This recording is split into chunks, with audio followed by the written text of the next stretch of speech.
स्वामी, नकळत खूप चुका झाल्या आजवर, पण आता सद्बुद्धीच्या मार्गावर चालण्याचं धाडस द्या.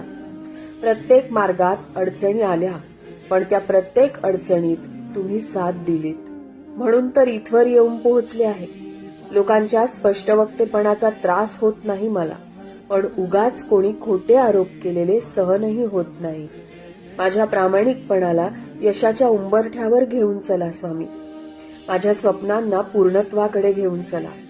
कारण आता ना इतकी सहनशक्ती उरलीच नाहीये की उगाच कोणी खोटे आरोप करावे किंवा ज्या मार्गावर मी चालते आहे त्या मार्गाचा अपमान करावा. मला माहितीये, मी निवडलेला मार्ग हा मुळात माझा नाहीच. तो मार्ग मला तुम्ही दिला आहे. त्या मार्गाची निवड माझ्यासाठी तुम्ही केली आहे. मला त्या मार्गावर चालण्याचं मुळीच भय नाही, कारण मला खात्री आहे